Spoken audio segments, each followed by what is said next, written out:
4장에 사도들이 행한 첫 번째 기적은 40여 세나 된 한 장애인을, 나면서부터 장애를 갖고 태어난 장애인을 고치는 일이었습니다.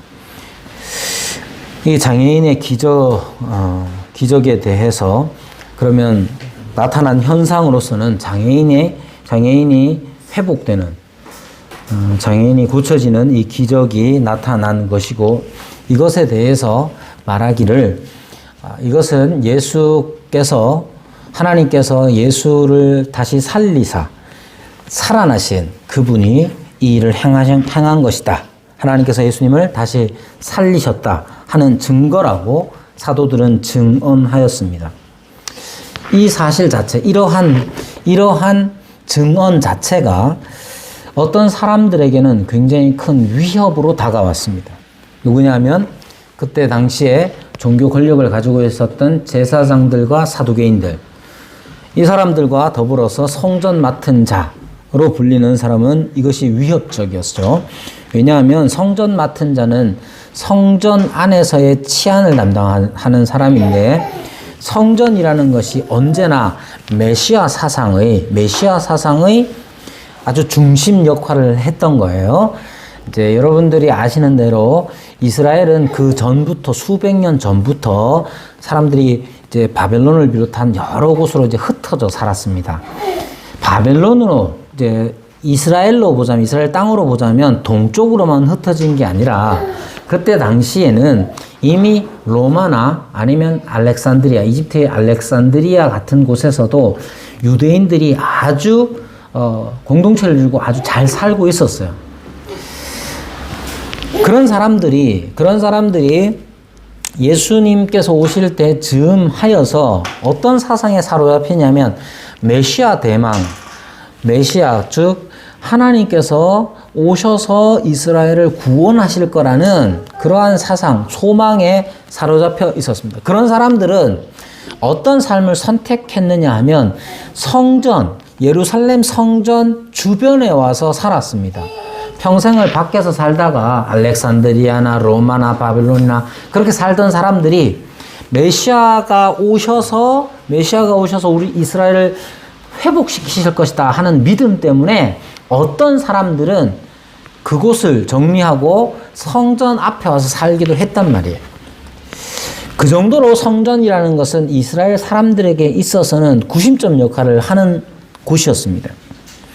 그러다 보니 성전과 더불어 성전과 메시아가 합쳐지면 여러 가지 일들, 특히 반란 세력으로 규모가 확산되고 커지는 경우가 종종 있었습니다. 여러분들이 생각할 때 메시아 그러면 우리는 예수님밖에 생각 안 나지만, 이스라엘 역사에 있어서 메시아 운동이라 불릴 만한 것들이 여럿 일어났고, 심지어 유대가 멸망하고 AD 70년에 멸망하고 난 다음에도 로마와 싸워서 멸망을 하죠. 그 다음에도 AD 137년 즈음에 또 반란이 일어납니다. 바로 코크바가 일으킨 반란이 일어났는데, 그 반란조차도 어떤 일이냐 하면 메시아 사상과 연관되는, 그러니까 성전 맡은 자에게 있어서 위협이란 이 사람들이 메시아를 일컬어서 반란을 일으키거나 어떤 일들을 일으킬까봐 위협을 느끼는 것이죠. 사두개인의 입장에서는 이 사람들의 신학 자체가 부활이 없다는 것인데, 부활이 있다고 주장해버리면 예수라는 사람이 분명히 처형당해서 죽어버렸는데 이 사람이 다시 살아났다고 막 이야기하고 다니는 사람들이 지금 나타났단 말이에요. 그러면 이 사두개인의 입장에서는 도대체 자기들이 믿어왔던 것, 그래서 가르치고 붙잡고 있었던 권력 자체가 흔들리기 때문에 사람들은 이 사도들의 증언, 즉 여러분들이 죽인 예수를 하나님이 다시 살리셨고 이제 다시 살아나신 그 예수님이 이 안진뱅이, 옛날에는 안진뱅이라고 그렇게 표현했죠. 이 장애인을 다시 이렇게 세웠다. 누가 그렇게 했느냐? 내가 아니라, 나를 왜 주목하냐? 내가 아니라 너희가 죽였던 예수를 하나님께서 다시 살리시고 살아나셨으니까 활동을 하셔야 될 거 아니에요. 활동을 하는데 저 하늘에서 그냥 이렇게 보고 있는 활동이 아니라 지금 여기에서 예수의 이름으로 지금 여기에서 예전에 예수님이 이 땅에 계실 때 그리 하셨던 것처럼 이 장애인을 살리셨다. 고로 예수님은 죽고 사라져버린 분이 아니라 하나님이 다시 살리사 지금도 살아계시는 역사하시는 분이심을 사도들이 증언하는 거예요. 여러분 이렇게 말하는 사람들이 나타났어요. 그럼 어떻게 해야 되겠습니까? 사두개인들, 제사장들, 즉 사내들인 공회는 의회이기도 하고 대법원의 역할을 하기도 하는데 이 사람들이 그럼 어떻게 해야 되겠습니까? 그래서 이 사람들은 일단 사도들을 잡아두고 난 다음에 작전을 어떻게 짰느냐? 이 나타난 현상 자체는 부정할 수가 없잖아요. 장애인이 40여 세나 된 이 사람이 그리고 어느 날 갑자기 나타난 사람이 아니고 매번 성전 미문 앞에 와서 구걸하던 사람이란 말이에요. 제가 예전에 대학 때 집회를 갔어요. 오산리 최자실 기르원에 갔어요. 집회를 낙도성교회 집회 대학 때 가서 막 집회를 열심히 하고 있는데 막 갑자기 막 웅성웅성거리고 막 할렐루야 막 하고 막 박수 치고 봤더니 휠체어에 앉아있던 사람이 일어나 걸었어요. 그러니까 막 사람들이 할렐루야 하고 박수 치고 막 그랬어요. 근데 어떤 사람들은 뭐라고 그래? 아, 저 사람 또 일났네. 그러니까 한두 번이 아닌 거야. 이 사람은 그런 주목을 받고 싶었는지 휠체어에 있다가 그런 집회 때마다 등장을 해가지고 열기가 고조되면 휠체어에서 일어나서 막 걷는 거예요. 그럼 사람들은 하나님께 영광을 돌리면서 박수 치면서 감동하고 막 그러는데 그걸 여러 번 본 사람들은 짜증나죠. 정반대의 일인 거예요. 여기에서 일어난 일은. 이 40여 세나 되는 사람은 매번 사람들이 자기가 직접 오지 못하니까 사람들이 이 사람을 데리고 와서 성전 미문 가장 아름다운 문이라고 불리는 그곳에 두었단 말이에요. 그곳은 이방인들까지만 들어갈 수 있고 이스라엘의 여자들이 통과하여 가는 그 문 앞에 있는 문이에요. 그래서 이 사람은 거기서 구걸하는 사람이었단 말이에요. 하루 이틀이 아니라 오랜 세월 그렇게 해왔던 그 사람이 이제 일어나 걷게 된 거예요. 근데 그 사람을 일으켰다는 사람들이 뭐라고 말하느냐? 다 예수님이 다시 살아나셔서 이 사람을 이렇게 세운 것이다. 그럼 뭐라고 말해야 되겠습니까? 근데 이것 자체가 사두개인들, 종교 권력자들에게는 위협이에요. 자기 권위가 다 무너지는 일이에요. 왜? 자기들이 그런 예수님을 죽였잖아요. 그러니까 자기들이 위협을 느낄 수밖에 없죠. 그래서 어떻게 했느냐? 사도들을 일단 가두고 연구를 했겠죠. 어떻게 연구를 했느냐? 물어봅니다. 너희가 무슨 권세와 누구의 이름으로 이 일을 행했느냐? 이것은 어떤 작정이냐면 이 나타난 현상 자체를 부정할 수는 없으니까 의미를 뒤트는 겁니다. 의미를. 어떻게 의미를 뒤트느냐 하면 너네가 일으킨 사람이 하나님이라고 안 하는 거예요. 지금 하나님이 예수를 다시 살리시고 예수의 이름으로 이 사람이 걸었으니 예수의 이름으로 걸었다는 건 예수님이 일을 했다는 건데 이러한 기적을 베풀 수 있는 사람은 하나님이시잖아요. 여호와 하나님만이 이 일을 하는데 여호와 하나님이 아닌 다른 이름으로 이 일을 했다면 이것은 다른 신을 섬기는 것과 마찬가지가 되는 것이죠. 그래서 이 사람들은, 이 사두개인을 비롯한 이 공회의 사람들은 나타난 현상 자체를 부정할 수 없으니까 의미를 뒤트는 거예요. 한 분 하나님 또한 성전에 대한 권세를 가지고 있는 이 사람들이 자기들이 믿는 하나님이 아닌 다른 하나님을 제시하고 있는 사람으로 사도들을 매도하고 의미를 부여시켜서 이 사도들 또한 다른 신을 쫓는 자로 만들어버리는 것이 사내들인의 계략이었던 것이죠. 그러나 사도들은 담대하게 다시 증언합니다.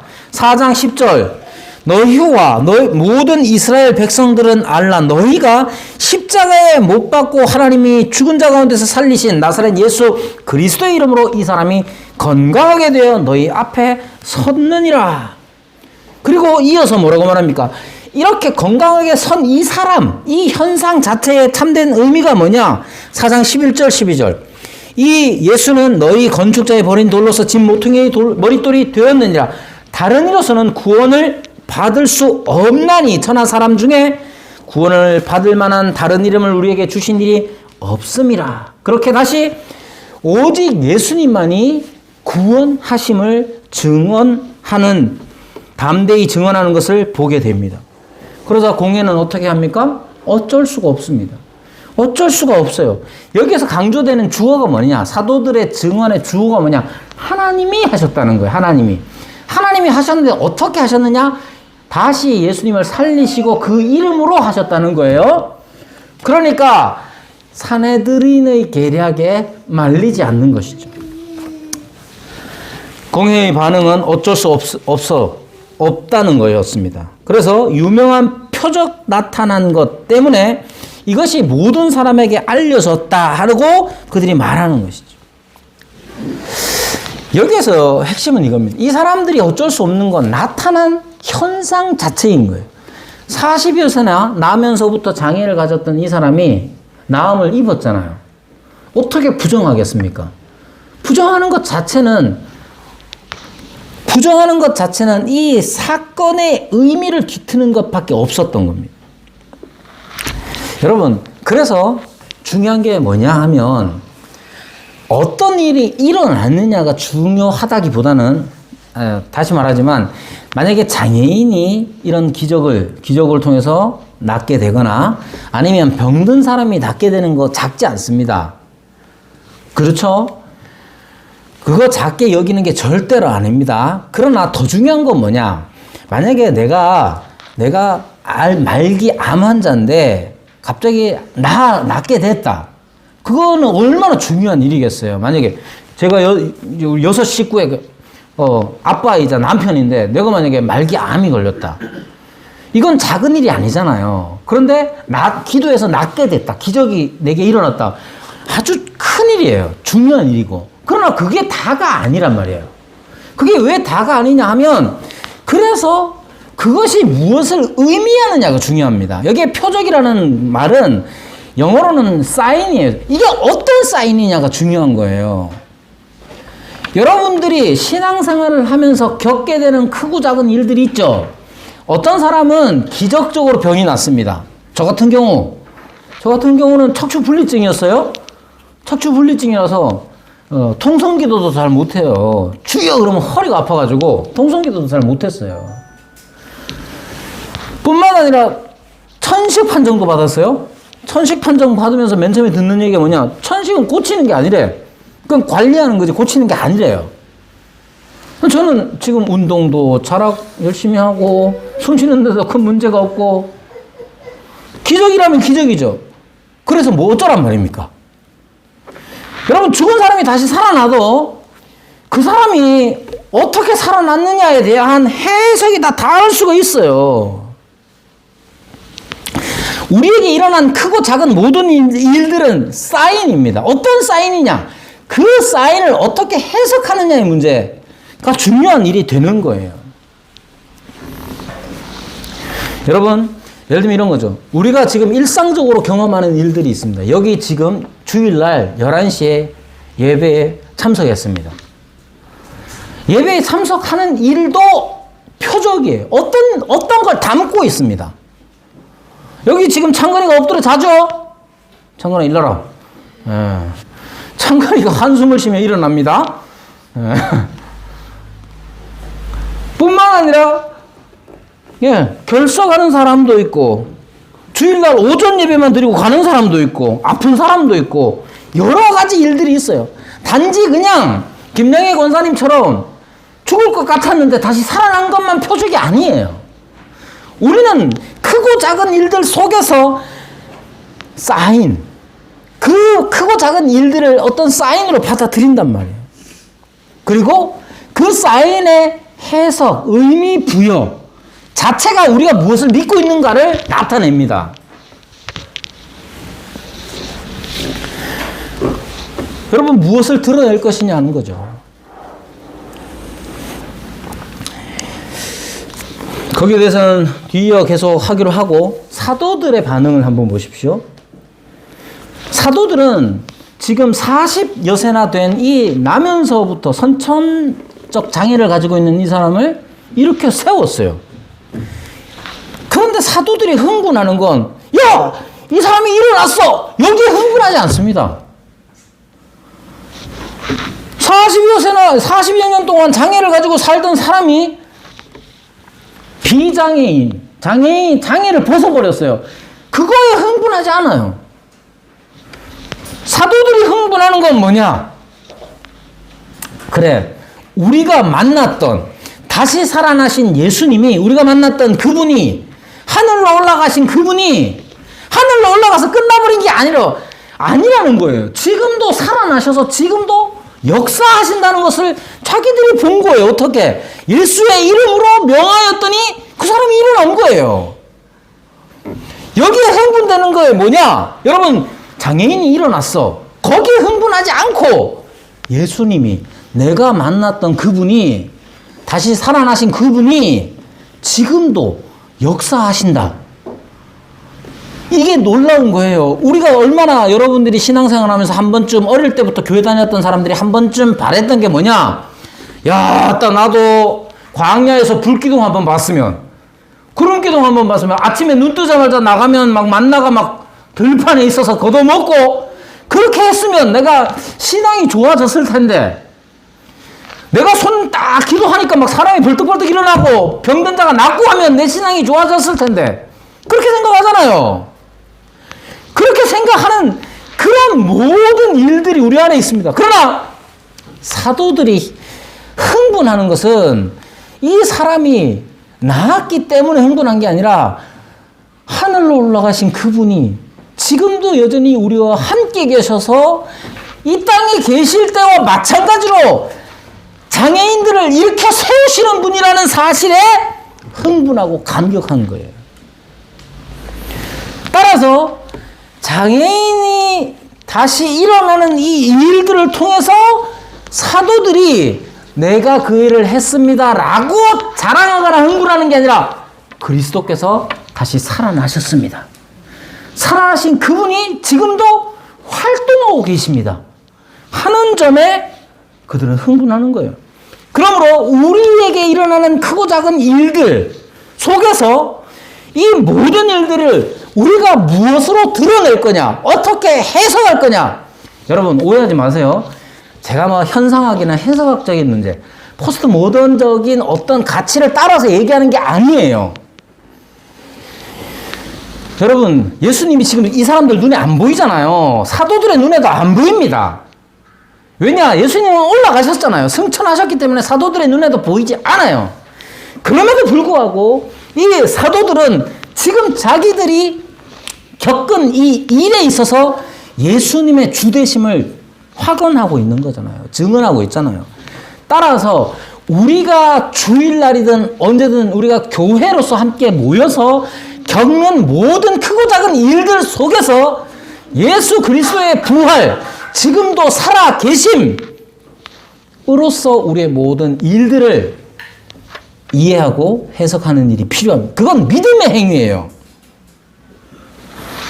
여러분, 우리가 김영애 권사님 많이 편찮으셨을 때 우리가 함께 기도했습니다. 그래서 뭐 어쩌란 말입니까? 그 기도가 뭘 나타냅니까? 그 기도가 아이고 불쌍해라, 평생 고생만 하시더니 또 이렇게 그냥 측은지심, 사람이 안 좋은 사람, 형편이 어려운 사람을 보면 측은히 여기는 마음, 그게 답니까? 누군가 여기서 가난해지고 힘들어지고 실패했어요. 그럼 그 사람을 불쌍히 여겨야 되겠죠? 그럼 그게 답니까? 누군가는 성공했어요. 누군가는 성공하고 아주 좋은 일이 일어났어요. 축하하죠. 즐거운 일에 함께 즐거워하는 일, 그게 답니까? 그래서는 안 된단 말이에요. 그 속에서 예수 그리스도의 살아계심이 우리 안에서 표적으로 나타나야 하는 거예요. 여러분, 우리는 예수 그리스도의 부활, 즉 살아계심을 드러내고 있느냐 하는 점을 점검해야 합니다. 사도들이 노임을 풀리고 나서 23절에 보면 그 동료에게 가서 제사장들과 장로들, 즉 공회에서 있었던 일을 다 알리죠. 여러분, 공회에서 어떤 일이 있었습니까? 자꾸만 예수님이 다시 살아나신 예수님이 이걸 고쳤다는 걸 자꾸만 비틀려고 해요. 예수님이 그런 거 아니야. 너네는 다른 신을 믿는 거야. 막 이렇게 몰아가려고 한단 말이에요. 그 모든 일들을 다 알렸습니다. 그래서 어떤 일이 일어났느냐? 24절에 보면 그들이라고 표현하죠. 여기에 그들이 누구냐? 여기에 그들은 1차적으로는 사도들의 동료, 즉 동료 신자겠죠.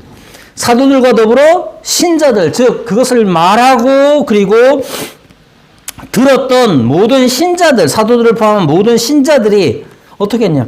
한 마음으로 하나님께 소리를 높여 즉 기도를 합니다. 여기에 한 가지 특이한 게 있죠. 이런 일들이 일어난 다음에 어떤 일이 일어나냐? 이 40여 세나 되는 장애인을 이렇게 세웠고 그것 때문에 핍박을 받았고 핍박 속에서 담대히 그리스도의 살아계심을 증언했어요. 그러자 어쩔 수 없어서 풀어줬단 말이에요. 이런 모든 이야기를 들었어요. 듣고 난 다음에 우리에게 어떤 반응이 일어날 것 같아요? 와, 베드로 대단하네. 요한도 장난 아니네. 그렇게 한 게 아니라는 거예요. 그렇게 한 게 아니라 하나님께 기도를 했답니다. 여러분, 이것이 우리가 생각해야 되는 게 뭐냐면 지금 이 이야기를 들었던 사람들이 사도들, 특히 베드로와 요한을 영시하지 않았다는 점을 간과해서는 안 됩니다. 우리는 너무나 쉽게 신앙의 영웅들을 만들어버립니다. 간증 집회하는 많은 사람들, 그 간증 집회 속에서 누가 드러나느냐? 여러분, 그 간증자가 영웅으로 드러나는 경우가 얼마나 많습니까? 참고로 얘기하면 신앙의 영웅 자체가 불필요하다는 게 아니에요. 여러분, 영웅이라는 게 뭐냐? 여러분, 영웅이 뭡니까? 내가 흠모할 만한 사람이에요. 아이들에게 위인전을 읽히죠. 창건이도 이순신도 읽었고 또 이순신도 읽고, 그죠? 이순신 말고 또 뭐 읽었지? 세종대왕. 세종대왕도 읽고 막 읽는단 말이에요. 아이들에게 왜 그걸 읽힙니까? 너도 가서 이와 같이 하여라. 여러분, 신앙에도 영웅 위인이 필요합니다. 편하게 얘기하자면 내가 따라가고 싶은 사람이 우리 신앙생활에 있어야 좋습니다. 만약에 저 사람처럼 내가 신앙생활을 해야 되지라고 생각하는 사람이 없다면 그건 안타까운 거죠. 여러분, 그런 의미에서 신앙의 영웅이라는 것은 아예 불필요하다고 말할 수는 없어요. 그러나 신앙의 영웅은 그들 자체로 위대해져서는 안 되는 겁니다. 그런 일들이 종종 생깁니다. 언제 어떻게 생기느냐? 하나님과 멀어졌을 때 생깁니다. 하나님이 저 멀리에 계시면 너무 멀리 있어서 하나님께 가까이 가려면 신앙의 영웅, 나를 도와줄 영웅이 필요한 거죠. 그게 천주교에서 말하는 성인에 대한 개념인 것이죠. 그런 거 말고 본문에 나타난 사도들과 동료들의 반응은 하나님이, 즉 임마누엘의 하나님이심을 그들이 확인했다는 거예요. 그러니까 베드로 얼마나 영웅처럼 받들어질 수 있겠습니까? 그렇게 기적을 일으키고 그럼에도 불구하고 겸손하게 예수님의 살아계신만 증언했던 사람, 와우, 베드로 대단하네. 그렇게 안 하고 하나님께 기도하는. 왜? 베드로가 당한 일을 보니 하나님은 역시 살아계시고 하나님은 우리의 하나님이시구나가 드러났기 때문에 그렇습니다. 우리의 신앙도 이렇게 되어야 됩니다. 우리가 교회의 생활이라는 것, 함께 교회로 살아간다는 것, 그것의 핵심은 하나님이 드러나시는 것이지 우리 중에 누군가가 드러나는 게 아니란 말이에요. 심지어 베드로라 할지라도 하나님이 드러나셔야 하는 것이죠. 여러분, 지금 많은 사람들이 너무나 편하고 쉽게 신앙생활을 하려고 합니다. 제일 편한 생활이 어떤 거냐? 누군가는 참 잘하네. 우리가 하나라, 하나의 지체, 한 몸의 지체로서가 아니라 누군가 하나가 대표 선수가 되는 거예요. 축구가 가장 즐거운 까닭이 뭡니까? 손흥민이가 막 골 잘 넣고 하면 내가 잘 넣은 것처럼 기쁘잖아요. 신앙생활도 그런 식으로 생각합니다. 이 세상에서 누군가 믿는 사람이 높은 자리에 오르고, 믿는 사람이 돈을 많이 벌고, 믿는 사람이 착하게 살고, 믿는 사람이 정의롭게 살고, 누군가가 나를 대표해서 그렇게 하면 다 되는 것처럼 여겨요. 그 올바른 신앙이 아닙니다. 오직 우리 가운데서 하나님만이 드러나야 하는 것이죠. 그들이 듣고 한 마음으로 하나님께 소리를 높여 이르되 라고 말하죠. 여기에 그들이 누군지 다시 한번 생각해 보십시오. 여기에 그들은 사도들과 그의 동료들, 즉 교회 신자들입니다. 여러분, 다시 한번 말씀드립니다. 사도들이 어떻게 말을 했기에 사도들이 당한 이야기를 듣고 하나님께 기도하는지 다시 생각해 봐야 합니다. 여기에 사도들의 입장에서 보면 사도들이 그들에게 말할 때 나도 할 만큼 했어 라고 라는 의미가 들어가 있지 않아요. 사도들은 감금을 당하고 위협을 당하고 그 위협 속에서 대응한 모든 일들이 사도들만의 일이 아니었음을 사도들이 잘 알고 있었기에 사도들은 하나님을 드러내는 말을 했던 것입니다. 그럼 하나님은 어떤 분이십니까? 기도 속에 이렇게 말합니다. 대주제여. 여기에 대주제란 sovereign lord. 이것은 sovereign이라는 말 자체가 마치 이런 거죠. 노예의 주인. 노예의 주인과 노예와 노예 주인의 관계는 어떤 거냐? 절대로 도전할 수 없는 권세를 가진 존재란 말이에요. 여기에 sovereign이라는 말 자체가 절대로 도전할 수 없는 권세를 가진 통치자. 누가 그러냐? 하나님이 그렇단 말이에요. 이 사람들이 앞에 섰던 사람들은 누굽니까? 그때 당시에 의회와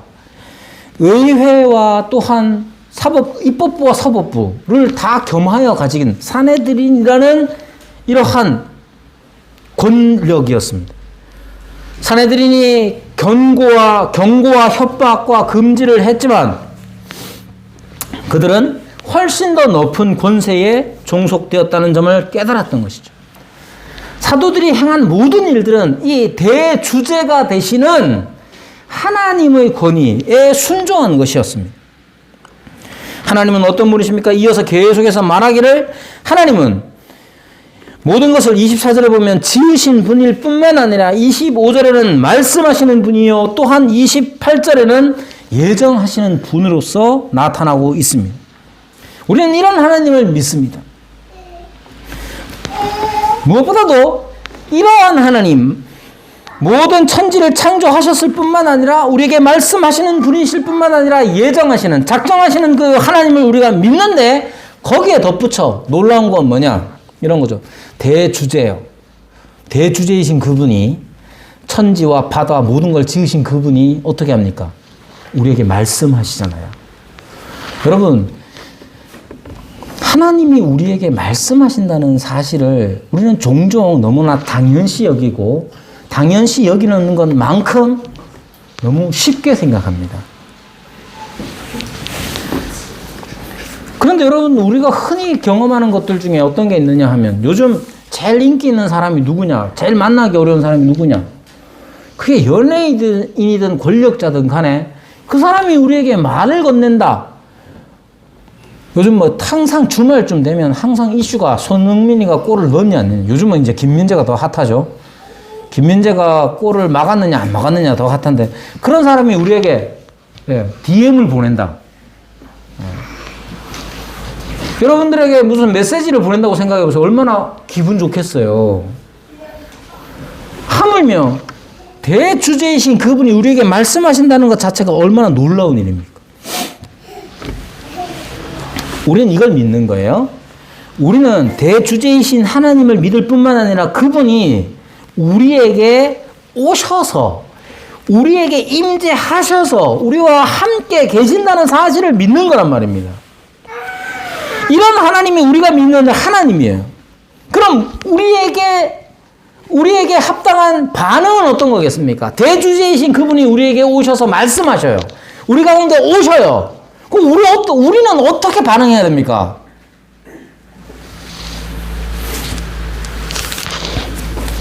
지난번에도 말씀드렸지만, 한국 선교사님들이, 저보다 이제 연세가 있으신 선교사님들이 외국에 나가가지고 외국 선교사님들하고 지내면서 제일 당황스러운 게 뭐냐? 집에 놀러를 갔대요. 집에 놀러 갔는데 그 집 애가, 창거에만한 애가 소파에 이렇게 누워가지고 어떻게 하냐? 하이 상용 이러더라는 거예요. 당황스럽죠? 여러분, 우리가 보십시오. 우리가 그런 경험을 했던 사람들은 한국적인 예의 범절 이런 것 때문에 그렇잖아요. 어딜 가나 거의 비슷합니다. 어떤 거냐? 높은 사람이 우리에게로 와. 그럼 우리가 어떻게 합니까? 우리가 옷이라도 가다듬겠죠. 머리라도 정돈하겠죠. 대주제이신, 천지를 창조하신 그분이 우리 가운데로 오시면 우리는 어떻게 해야 됩니까? 그래서 나오는 게 뭐냐? 우리가 가장 우선적인 반응이 겸손일 수밖에 없습니다. 겸손이 어떻게 요청하느냐? 지금 하나님을 부르고 요청하는 게 뭐냐? 대단히 겸손하게 보입니다. 어떻게 나오느냐 하면 29절에 보면 굽어보신다 하는 말이 나옵니다. 굽어보시라. 29절에 주여 이제도 그들의 위협함을 굽어보시었고, 28절까지는 하나님을 부르고 나타난 현상에 대하여 말합니다. 29절에는 이제 주님께 구하는 내용이 나오는데, 첫 번째가 주여 이제도 그들의 위협함을 굽어보시옵소서라고 구합니다. 지금 당장 이 위협 속에서 우리를 건지십시오라고 말하지 않고, 이 모든 일들에 우리와 함께 하신 하나님께서 이 모든 위협 속에서 이 모든 위협을 굽어보시기를 구합니다. 또한 어떻게 구하느냐 하면 29절 하반절에 보면 종들로 하여금 담대히 하나님의 말씀을 전하게 하여 주시옵소서 그렇게 구합니다. 세 번째는 손을 내밀어 병을 낫게 하시고 표적과 기사가 거룩한 종 예수의 이름으로 이루어지게 하옵소서. 이 세 가지를 구합니다. 그럼 하나님께서는 어떻게 응답하시느냐? 모인 곳이 진동했다고 말합니다. 하나님께서 임하실 때에 하나님의 임재하심에 대한 증거 혹은 현상으로서의 이전에는 하나님께서 쉐키나 영광의 빛나는 구름으로 땅에 임하셨단 말이에요. 하늘에 계시는 하나님이 이 땅에 내려오신다는 걸 사람들로 하여금 보고 알게 하기 위해서 쉐키나 빛나는 구름이 하나님의 성전 지성소 안에 내려왔단 말이에요. 그것을 보면 사람들이 놀라고 감사하고 감격하고 두려워하고 경외하는 마음이 생긴단 말이죠. 그러나 그 하나님께서 이제 몸을 입고 이 땅에 오시고 승천하셨잖아요. 이제 어떻게 기도에 응답하시느냐? 모인 곳이 진동했다고 말합니다. 여러분, 최근에 괴산에서 지진이 일어났고 포항 사람들은 괴산 지진까지 갈 게 없죠? 대부분 다 지진을 한 번쯤은 경험했으니까, 그죠? 이 진동이 사람들을 두렵게 만드는 게 아니라 도리어 더욱더 흔들리지 않도록 만들었다는 게 놀라운 일입니다. 모인 곳은 진동했지만 그들의 마음은 흔들리지 않았습니다. 그들의 몸은 진동으로 흔들릴 수 있지만 그들의 영혼은 하나님의 임재와 응답 때문에 더 단단해졌고 더 흔들리지 않게 되었다는 거죠. 하나님께서는 모인 무리들에게 응답하십니다. 기도하는 자들에게 응답하십니다. 그리고 모인 무리는, 기도한 무리는 다시 한번 성령이 충만하게 되었습니다. 성령이 충만하여서 하나님의 응답을 받은, 성령의 충만함의 응답을 받은 이들은 또한 어떻게 반응했느냐? 담대히 하나님의 말씀을 전합니다. 그런데 여러분 보십시오. 생각해 보십시오. 31절에 빌기를 다음에 모인 것이 진동하더니 무리가 다 성령이 충만하여져서 어떻게 했느냐? 담대히 하나님의 말씀을 전했다 말합니다. 근데 여기서도 보면 담대히 하나님의 말씀을 전했다는 말이 여러분 누가 누구에게 전한 것 같아요? 담대히 하나님의 말씀을 전한다는 말이 우리는 너무 쉽게 사도행전이니까 안 믿는 사람에게 세상에 나가서 전한 것, 그게 포함되는 거라고 저는 생각합니다. 그러나 32절에 보면 믿는 무리, 그러니까 말씀을 전하는 것, 말씀을 전했다 했을 때의 올바른, 기대되는 올바른 반응은 뭐냐? 믿음이죠. 누구에게나 마찬가지지 않습니까? 안 믿는 사람에게 말씀을 전해요. 우리가 기도하고 기대하는 바는 뭡니까? 그들이 말씀을 받아들이기를, 믿기를 바라잖아요. 여기에서 보면 그것이 1차적이라고 생각을 합니다만은 말씀을 전하는 것이 그 다음에 32절은 믿는 무리로 등장을 하는 것을 보면 하나님의 말씀이라는 것이 사실 생각해 보면 그렇습니다. 하나님의 말씀이 가장 실효적으로 나타나는 곳이 어디입니까? 하나님의 말씀이 실효적으로, 실제적으로 효과를 발휘하는 곳이 어디여야 합니까? 여기예요, 여기. 사도들과 그의 동료들이 있는 교회. 교회가 바로 하나님의 말씀이 전해지는 곳일 뿐만 아니라 믿음으로 응답하는 곳이 바로 교회란 말이에요. 즉 하나님의 말씀을 전한다는 건 세상에 나가서 복음을 전하는 것을 포함하여 지금 여기 함께 앉아있는 우리가 서로에게 하나님의 말씀이 되어야 하는 겁니다. 여러분, 하나님의 말씀이라고 그러면 지금 목사만이 할 수 있는 일, 여러분 목사만이 할 수 있는 일은 바로 지금 설교예요. 설교. 예배라는 틀 안에서, 예배 안에서 하나님께서 그의 언약의 백성들에게 지금도 말씀하신다는 사실을 설교를 통해서 드러내는 겁니다. 그러므로 여러분들이 예배 시간에 앉아서 설교를 듣는 건 하나님의 말씀을 듣는 것이고 설교자의 신학적 경향성을 듣는 게 아니란 말이에요. 여러분, 하나님 성령이 충만함을 받았습니다. 그리고 하나님의 말씀을 전했습니다. 누가 누구에게 전합니까? 성령이 충만한 우리 모두에게 서로가 서로에게 하나님의 말씀이 되어주는 것, 서로가 서로에게 하나님의 말씀이 되는 것, 그것이 바로 교회인 거예요. 이 점을 가볍게 여기지 마십시오.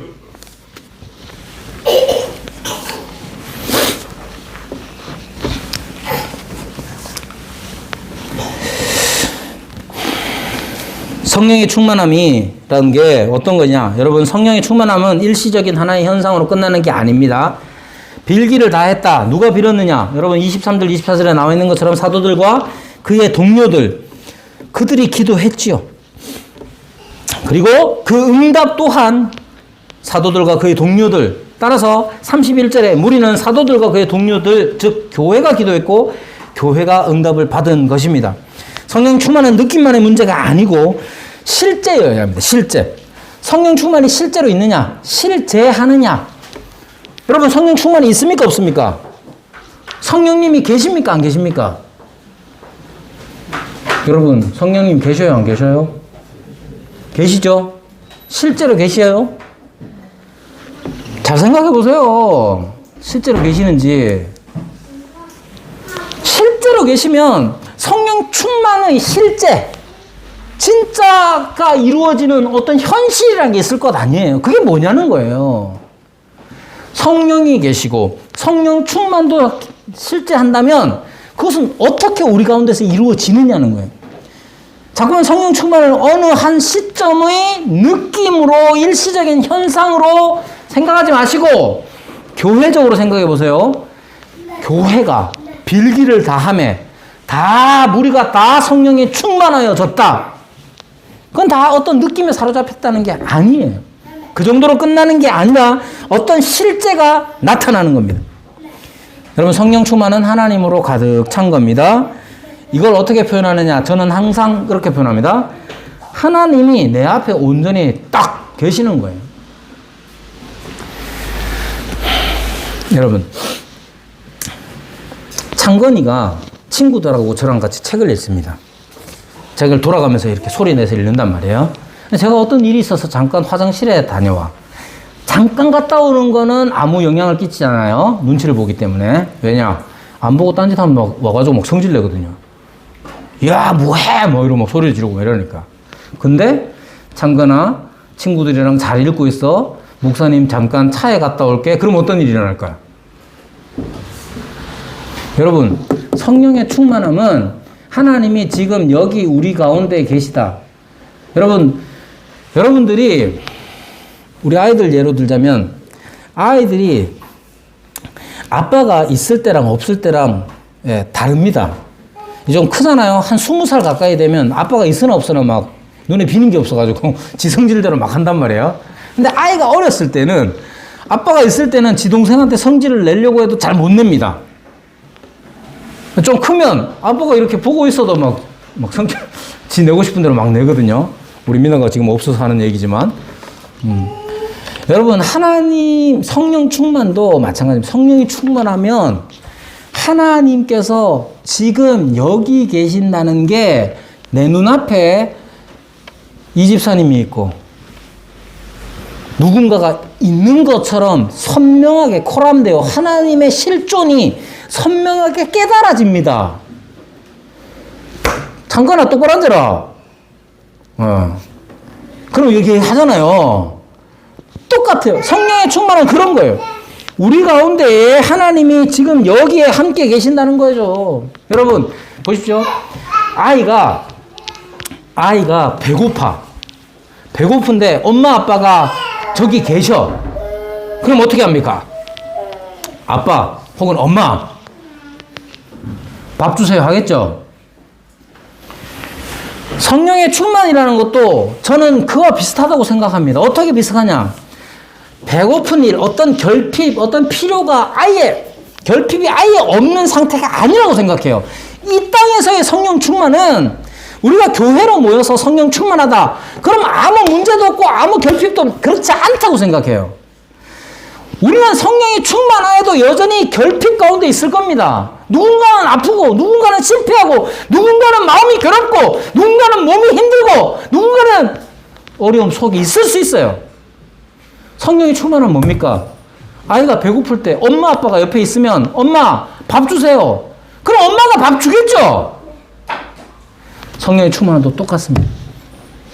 그 의미가 뒤에 나오죠. 어떻게 나옵니까? 믿는 무리가 한 마음과 한 뜻이 되어 모든 물건을 서로 통용하고 자기 재물을 조금이라도 자기 것으로 하는 이가 하나도 없더라. 어떤 결핍이 있기 때문에 누군가는 자기 재산을 팔아서 그 결핍을 채워주는 거예요. 근데 그 일을 우리 교회에 부자가 많아야 돼. 그렇게 말하지 않고 한 마음과 한 뜻으로 했다는 건 모두가 다 그리스도와의 일체성에 하나가 되었다는 뜻입니다. 교회 안에서 이루어져야 하는 일이 이런 거예요. 여러분 잘 들으세요. 정말 제가 늘 강조하는 것 아닙니까? 교회가 무엇이냐라고 했을 때 자꾸만 혼자만의 느낌, 혼자만의 인격 수양으로 교회를 생각하면 안 돼요. 그거는 그리스도의 교회가 아닙니다. 우리가 성령이 충만할 때 때 나 혼자 어떤 고매한 인격을 갖추거나 나 혼자 기분 좋아지는 게 아니에요. 우리는 다 함께 성령에 충만해야 되는데 그때에 성령 충만한 교회 안에도 결핍이 있습니다. 그러나 그 결핍이 결핍으로 끝나지 않습니다. 왜?